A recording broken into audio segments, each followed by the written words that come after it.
ഞാൻ കണ്ടില്ല. നല്ല സിനിമയായിരുന്നോ? അതിന്റെ നായിന്റെ പേരെന്താ?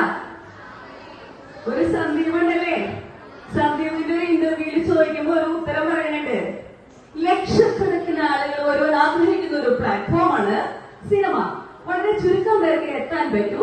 എന്റെ ചെറുതിലെ മുതൽ എന്റെ ആഗ്രഹമായിരുന്നു. എന്നാൽ എല്ലാവരും എന്നെ നിരുത്സാഹപ്പെടുത്തിയിരുന്നു.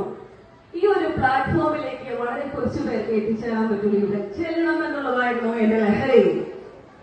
മനുഷ്യൻ നമുക്ക് നേടിത്തരില്ല എന്ന് തോന്നുന്നത് എത്തേണ്ട സന്ദർഭങ്ങളിൽ, സ്ഥലങ്ങളിൽ, സാഹചര്യങ്ങളിൽ എത്തിച്ചേരുന്നതായിരിക്കണം നമ്മുടെ ലഹരി. ഇനി നമുക്ക് ഈ സോപ്പ് കൊണ്ട് ലഹരി എന്താണെന്ന് നോക്കാം.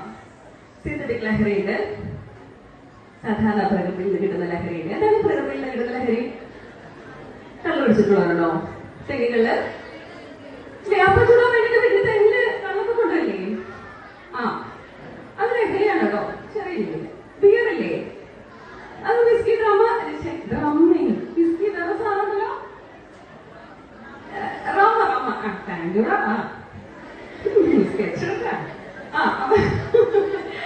അപ്പൊ അമ്മ ഇങ്ങനെ പല സാധനങ്ങളെ നാർക്കോട്ടിക്കലി സിഗരറ്റ് അത് മറ്റൊരു ലഹരിയാണ്. ഇത് മറ്റൊരു സംഭവമാണ് സിന്തറ്റിക് ലഹരി. അതിന് ആപങ്ങളിൽ ഉത്പാദിപ്പിക്കുന്നവയാണ്. MDMA പോലെയുള്ള സ്റ്റാമ്പ്, അങ്ങനെ പല പേരുകളും കേട്ടോ. നമ്മുടെ സ്കൂളിന്റെ ചുറ്റും കാര്യങ്ങൾ വട്ടം കറങ്ങുന്നുണ്ടോ എന്നറിഞ്ഞില്ല.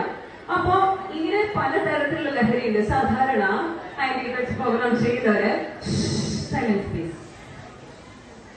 ഞാൻ നിങ്ങൾക്കൊരു ലോഗോ തരാൻ പോവാണ്, ഒരു ലൈഫിലേക്ക് ഒരു മോട്ടോ തരാൻ പോവാണ്. അപ്പൊ ഞാൻ വരാൻ ശ്രദ്ധിക്കണം. ഓക്കെ, ശ്രദ്ധിക്കില്ലേ? ഒന്ന് കഴിച്ചേ.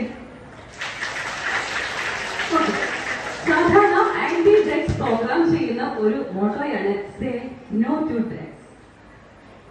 എന്തുകൊണ്ടാണ് അങ്ങനെ പറയുന്നത്?